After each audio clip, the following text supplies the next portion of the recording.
আমাদের রবকে আরো জোরে বলেন আমাদের রবকে। আমাদের রব শিখাইছে মানুষকে গালি না দিতে। বলবেন হুজুর শেখ হাসিনা মারা গেলেও তার লাশ কি আপনারা কাঁধে নিবেন? ওর লাশ কাঁধে নিবে মোদি। কথা কোন লাগে? ওর লাশ মাটি দেওয়ার দরকার নেই, ওর যে আচরণ, ও মারা গেলে ওদের লাশও আমরা কাঁধে নিবে মনে করছেন? আমগো যে বাঁশটা দেওয়ার দিছে, আমাকে জেলখানায় ঢুকাইছে আলেমদেরকে যা অপমানিত করছে, ওর লাশ মরে গেলেও জানা দিয়া পুড়ে ফেলা দরকার। কথা কর না কেন? যেমন কর্ম তেমন ফল হবে। দিল্লিতে এখন আছে, ওখানে মাটি দিবে না পুড়ি ফেলবে, সেটা তার মুদির ব্যাপার, সেটা তো আমগো ব্যাপার না। আল্লাহ আমাদের সবাইকে হেফাজত করেন, হেদায়েত দান করেন। জোরে বলেন আমিন। বাইতুল মুকাররমের ইমাম, বাংলাদেশের সহ উপমহাদেশের শ্রেষ্ঠ যিনি ইমাম, তার জানাজা পড়াইছেন। আল্লাহু আকবার। ওদেরকে সাংবাদিক প্রশ্ন করলো, আপনারা তার জানাজা পড়ালেন, আবার লাশ কাঁধে নিলেন, কারণ কি?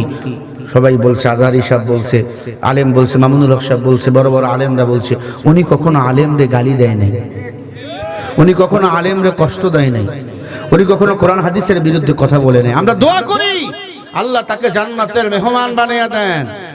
জোরে বলেন, জোরে বলেন।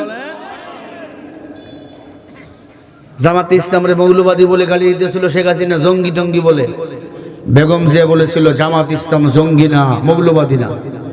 কথা বল না কেন? সত্যকে সত্য বলেছে উনি আপসহীন নেত্রী। দুই সন্তানকে কুরবানি করে দিয়েছেন। আলহামদুলিল্লাহ। আমরা দোয়া করি আল্লাহ তাকে জান্নাতের মেহমান বানিয়ে দেন। একটু জোরে বলেন না আমিন। শুয়ে আছেন উনি, আল্লাহ তাকে তুমি মাফ করে দাও। পাপ ভুল তো সবারই আছে, কি আমলের বড়াই করে কেউ জান্নাতে যেতে পারবো না আল্লাহ যদি মায়া না করে। আল্লাহ আপনাকে ভয় করে আলেমদের কষ্ট দেয় নাই, আলেমদেরকে ইসলামী বোর্ডের চেয়ারম্যান বানিয়েছেন, এবং তার স্বামী শহীদ প্রেসিডেন্ট জিয়াউর রহমান সংবিধানে বিসমিল্লাহর আইন পাশ করেছিল। আল্লাহর ওসিলা হলেও স্বামী স্ত্রী দুইজনকে জান্নাতি বানিয়ে দেন। আমিন বলেন, আরো জোরে বলেন আমিন।